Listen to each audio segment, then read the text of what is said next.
Hi, welcome to Making All the Plans. I'm Connie, and if we haven't met before, I'm a busy mom of two active kids, and both my husband and I have full-time careers. My goal is to share with you how I stay on top of all life throws at me in one planner so that you might be able to do the same. Today I have these strawberry pictures. I don't know why, but I was really in the mood to put strawberries in my planner. I also have some date stickers and some month stickers.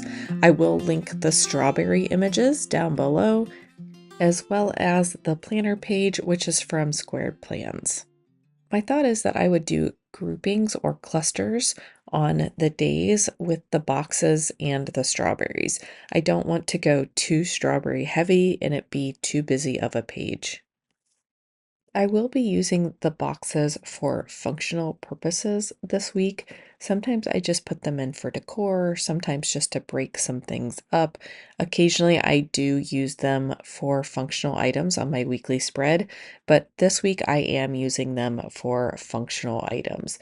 So each day of the week will have a box of each color, green and this reddish color. And then on Saturday, there will just be the reddish box. And that's because my kids start soccer basically full time this week. And until we get into the new rhythm of the new schedule, I will make it a little bit more prominent in my weekly and daily spreads so that nothing gets forgotten. Thankfully, at this point, this is an area of life where both kids seem to be on top of it and know where they need to be when.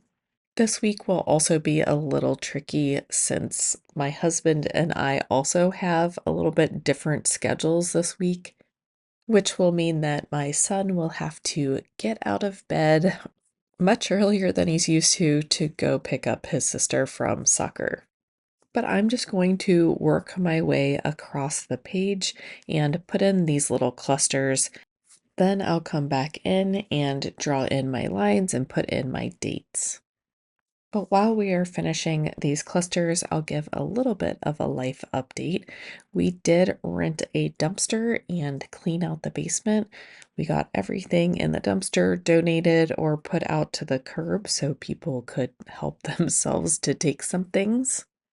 The last things we need to do in the basement to get ready are just to sweep and clean up the area of the things that we're actually keeping. Then my son is keeping some of his Lego sets that were down there, so he needs to move those up to his room. I have a bunch of totes left over down there, and I don't want to get rid of them since my son may go to college next year, and we may need to pack some things up while they're doing construction in the basement. So I don't want to get rid of them, but yet they take up a lot of room because there are quite a few empty bins or tubs down there, which is actually pretty exciting. I did order a new furniture piece. Unfortunately, it won't be here until I think the week after next, and it's just from IKEA, so I'll have to assemble it and everything. But one of my goals was to get all of the kitchen items out of the basement. So things like the crock pot, the mixer, and even though we have a lot of cabinetry, they're just not the right size to fit those items in.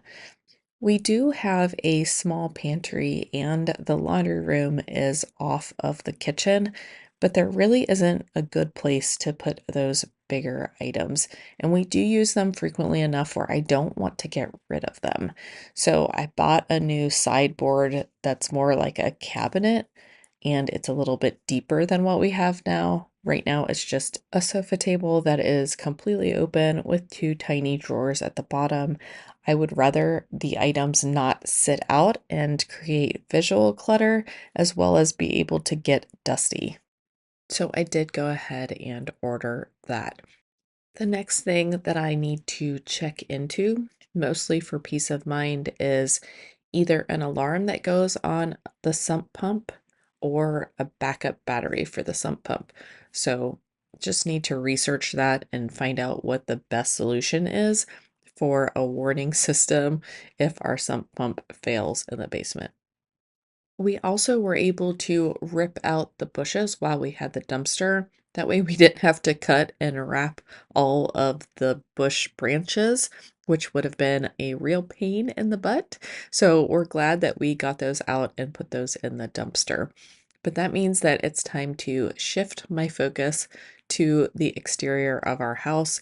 It has been between 90 and 100 degrees for the last probably week or so, and I don't see any relief in the near future, which means that I will either have to do things in the morning or late in the evenings. So, 2 boxes per day for my kids' activities, and then one on Saturday because my daughter has a team meeting cookout. I'm assuming they're going to let us know what's going on for the season. I am loving how organized the girls' team is. My daughter is new to the team and she hasn't played soccer in 4 or 5 years, and they have been very welcoming, and Kinsey is really enjoying her time so far. So back to the spread that we are working on. I will fill in a few spots with those smaller images because I have them, so why not? And then we'll come back in and put the dates in for the week. This is the week of July 28th already. I cannot believe that school is about to start. If you're new here, I have a senior and a freshman this year. Both play soccer for the high school team. My husband and I both work full time on hybrid schedules, so things are a little crazy. And with my daughter starting high school and fall soccer, things are going to just get crazier. I am appreciative that my son drives and that my kids get along fairly well.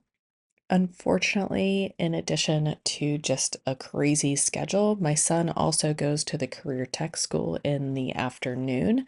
So they get out at a different time than the normal high school, and we have not quite figured out how transportation is going to work in the afternoon. Is it just me, or do you need a lot more mental energy in the fall or when school is starting? So before I get the lines down on this page, I am going to put one big box for Monday, Tuesday, and Wednesday of this week. My bestie and I are making a quick road trip.